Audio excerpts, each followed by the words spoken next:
I'll just put this down here.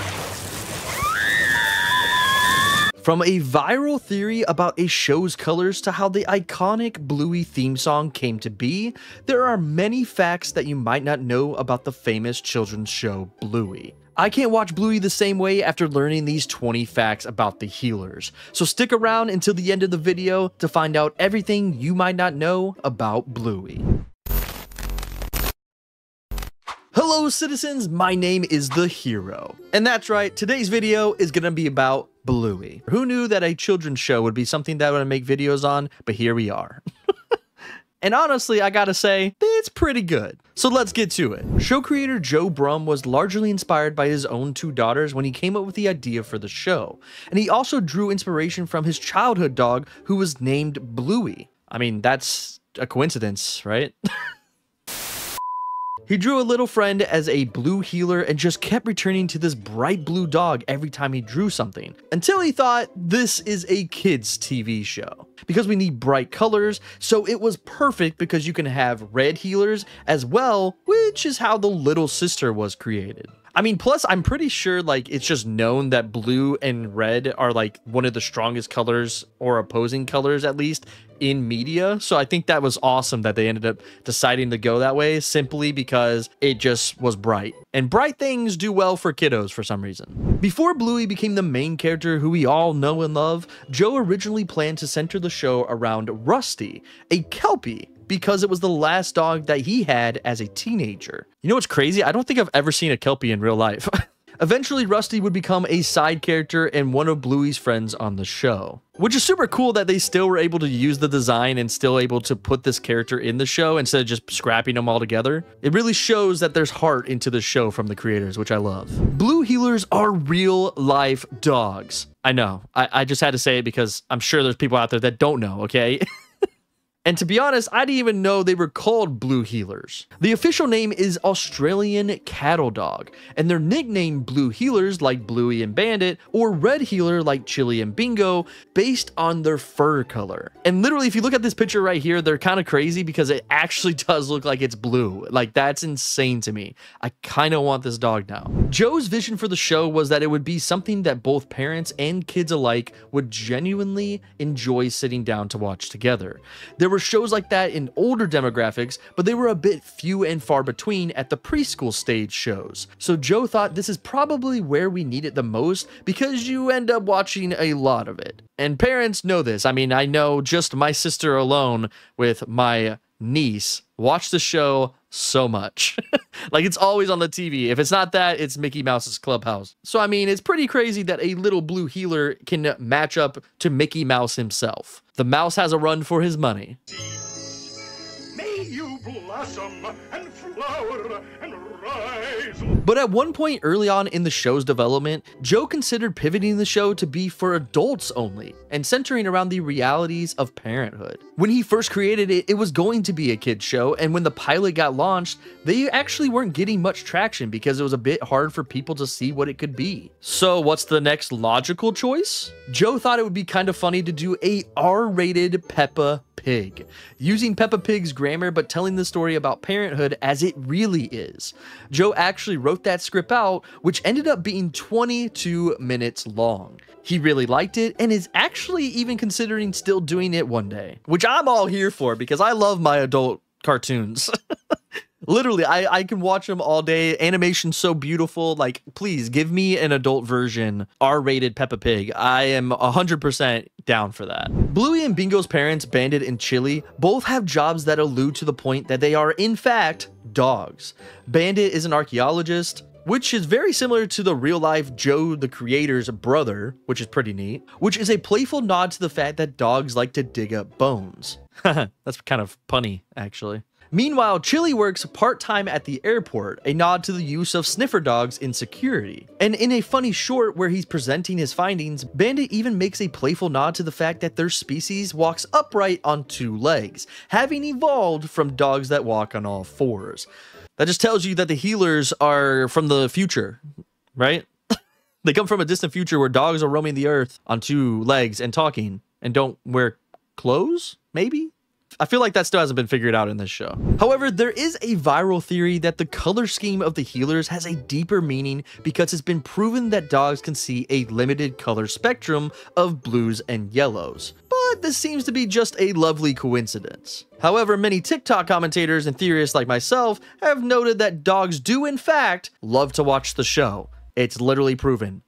It takes a whopping 5 months to create a single episode of Bluey, but the production overlaps so that several episodes are worked on at the same time, which is kind of crazy considering this next fact. Each episode of the show is famously 7 minutes long, which was the sweet spot between a longer show like Charlie and Lola, which was 11 minutes, and a shorter show like Peppa Pig, which is around 5 minutes. Joe likes having that limitation because it does force you to really just cut out a lot of the extra stuff, and sometimes it's the jokes you want to keep in, but it forces you to be quite disciplined with the storytelling. Literally, there was no science behind it, just that they wanted to do it, which I am all here for. Like, go for what you want. Sounds like something that needs to be on like a poster on your wall. Dave McCormack and Melanie Zanetti, who voiced Bandit and Chili, only met each other in person for the first time in 2022, 4 years after the show premiered. This was because they record separately and they live in different cities. And they also met on Jimmy Fallon of all places. Dave and Melanie told Jimmy Fallon they would love to see a Bluey movie when they met him, and I'm pretty sure they're not alone in that sentiment. I think all of us would probably go see a movie about Bluey in theaters. Am I wrong? Just me? And you might be wondering about who voices the characters Bluey and Bingo, as they literally are the most popular characters in the show. Like, why don't we know who they are? Well, the show has been very intentional about keeping the child actors' identities private, and they've never been revealed, which is just so lovely to see, because I think a lot of times when you become a child actor or a child voice actor, a lot of stuff happens, and as we can see, a lot of bad things happen in Hollywood sometimes, so let's keep them hidden. The show has such an emphasis on play, or pretend, and you'll never explicitly see the kids learning or counting. In fact, the show is a first of its kind for depicting unstructured childhood play, meaning there's no counting, there's no learning. It's to show parents that the kids aren't just mucking around, they're learning to play, learning to share, and generally, you can just put your feet up and let them do it. And I feel like every parent would love that, right? Like not being able to just teach or learn or, you know, any of that, just be able to sit back and be like, thanks, Bluey. I appreciate it. Although some could argue that's lazy parenting. The delightful Healer family games throughout the show, everything from freezing to magic statues to keepy uppy. And these games were often inspired by real life games played by the creator Joe Brum. However, there is one game that didn't make the cut, which definitely seems to be a blessing in disguise for parents. There's an episode called Tickle Crabs where the kids played the sneak home from the beach with Joe and it would pinch you. But later they decided this was too much to put into the kids show, that parents wouldn't like it, so it was canned. And I can probably guess that most parents are glad that this didn't happen, simply because, like, I can only imagine kids going around pinching their parents after watching this. Yeah, that would be annoying. But what about that catchy theme song? You know, everyone talks about this theme song, how it's so amazing, and I just don't get it. But here we are talking about it because it has taken over children and parents all over the world. Composer Geoff Brush reflected on creating the now iconic song and explained it was essentially a game of musical statues. Literally, he made it with no drums, no lyrics, and was just the idea of clapping and them stopping and freezing, which is kind of crazy how it became so iconic, but it really gets into a children's mindset, I guess. Brisbane landmarks such as the Queen Street Mall and South Bank, and not so recognizable places such as toilet blocks and shop fronts, feature in several episodes in Bluey. In the episode Piggyback, the Healers take a trip to the Queensland coast where Noosa's big pelican makes a blink and you'll miss it appearance. I love when shows, especially animations, add real life stuff into their shows. It literally makes like the viewers connect more. And honestly, this is probably something that parents would see a lot more if you're from that area. You'd probably pick it out right away and be like, oh my gosh, I feel noticed. In season 2, Bingo's car seat has changed. In season 1, she was in a lap sash seat, and Bluey creators received a ton of feedback from fans saying that she wasn't big enough for that seat. So you will now see her in a 4-point harness seat, which is very interesting that, you know, parents were like, hey, no, this needs to be changed because this is actually dangerous. See, sometimes you gotta have kid shows that make the parents watch, because then you find out things you didn't know. In the episode Hammer Barn, Chili is humming the Bluey theme song as she wanders through the garden center.